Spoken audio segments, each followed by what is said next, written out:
জুবিন দাৰ অবিহনে এটা ৰাতি সেয়ে যে তেখেতে গা ধুই গৈ আছিল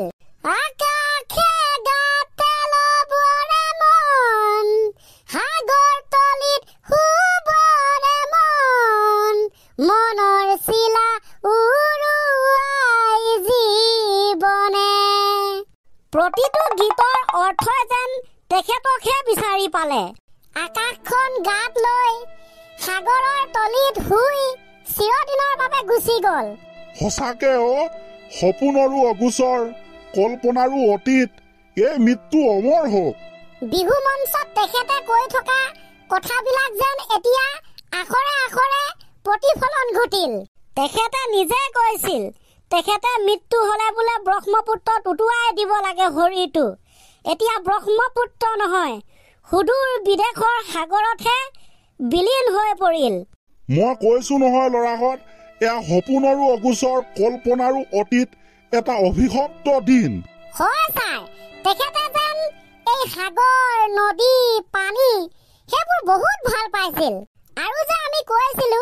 তেখেতে কৈ যোৱা লিখি যোৱা গাই যোৱা কথা কবিতা গীত সেইবিলাকে তেখেতৰ জীৱনৰ লগত আজি মিলি গল কেইবছৰমানৰ আগতে তেখেতে নিজেই লিখিছিল এটা কবিতাটোৰ নাম আছিল ৱাটাৰ মোৰ প্ৰতিবাদী হত্যাৰ পৰিধি তহঁতে বুজি নেপাবি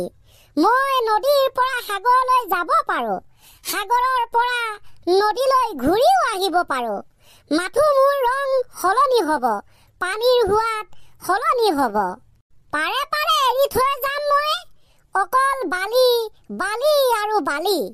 বালি বৰ হিংস্ৰ ঠাণ্ডাত শুকাই নিব তোৰ তেজ গৰমত উখহাই নিব তোৰ দুভৰি খোজ কাঢ়িব পাৰ যদি আহিবি মই চুমা খাম তোৰ ৰক্তাক্ত দুভৰিত বি ৱাটাৰ বি চেপলেছ আৰু সেই বালি পানী সাগৰৰ বুকুত বিলীন হৈ পৰিল তেখেতৰ জীৱন্ত শৰীৰটো এতিয়া ছাৰ প্ৰশ্ন হয় আৰু বহুতে প্ৰশ্ন কৰি আছে তেখেতক ষড়যন্ত্ৰ কৰি কেনেবাকে মাৰি পেলোৱা নাইতো প্ৰথম কথা তেখেত অসুস্থ তেখেত ৰোগীয়া হৈ আছিল তেখেতক ডাক্তৰে জিৰণি ল'বলৈ কৈছিল তেখেতৰ যিটো বেমাৰ সেই বেমাৰ থাকিলে মানুহ পানী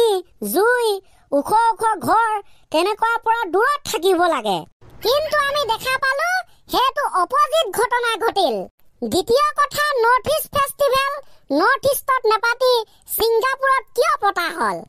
ঠাই অভাৱ আছিল আমাৰ দেশত নৰ্থ ইষ্টত নে আন কিবা কাৰণ তৃতীয় কথা হল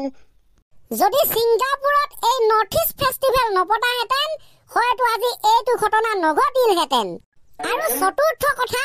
এই কিবা মহন্ত বোলাজন যিজনে এই নৰ্থ ইষ্ট ফেষ্টিভেল আয়োজন কৰিছে তাৰ পাছত কি হল কি নহল তো সকলো ৰাইজে জ্ঞাত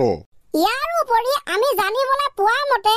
ছিংগাপুৰত তেখেতসকলে যিটো দ্বীপলৈ গৈছিল হোটেলৰ পৰা সেই দ্বীপটোলৈ প্ৰায় 1 ঘণ্টা নে আধা ঘণ্টা লাগে গ'ল একো নাই আৰু তাতোতকৈ ডাঙৰ কথাটো হ'ল সেই দ্বীপটোত বোলে আন মানুহ তেনেকৈ নেযায় ওচৰত কোনো ধৰণৰ হস্পিটেল নাই এতিয়া মেইন কথাটো হ'ল য'ত কোনো ধৰণৰ চিকিৎসাৰ সুবিধা নাই হোটেলৰ পৰা বহু দূৰ তেনেকুৱা এটা দ্বীপলৈ কিয় যাবলৈ বাধ্য হ'ল নাই বা কিয় লৈ যোৱা হ'ল আনফালে জুবিন গাৰ্গৰ কথা সকলোৱে জানে তেখেতে যি কৰিম বুলি কয় সেইটো কৰিহে এৰে ইমানবোৰ জনাৰ পাছতো তেখেতৰ মেনেজাৰ আৰু লগত থকা সকলে তেখেতক সাঁতুৰিব দিয়াটোৱে আছিল আটাইতকৈ ভুল তাৰ পাছতে তেনেকুৱা হ'ল হয়তো মেডিকেলত পাবলৈ 1-1.5 ঘণ্টা লাগিছে ইমান দেৰিলৈকেতো যিকোনো ব্যক্তিৰ অৱস্থা বেয়া হৈ পৰিব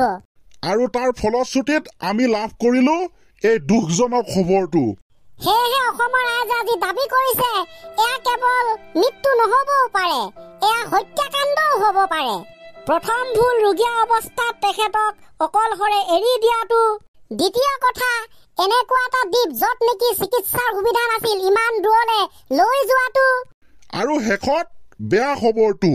এতিয়া অসমৰ ৰাইজে সেই মহন্ত বোলাজনক মেনেজাৰজনক আৰু আন কিজনক কি কৰে ঠিক নাই আৰু আনপিনে এতিয়া অসমে কাক লৈ গৌৰৱ কৰিব এটা সময়ত ভূপেন দা আছিল আৰু এতিয়া জুবিন দা তেখেতো গুচি গ'ল সঁচাই তেখেতৰ গুচি গ'লেই এতিয়া তেখেতক অকণমান আমি ভালদৰে সন্মান কৰিব লাগিব। দুদিন আগলৈকে জুবিন তামুক বুলি গালি পাৰি থকা সকলকো এটা বেয়া খবৰে নিস্তব্ধ কৰি দিলে। এয়াই আছিল তেখেতৰ মহত্ব।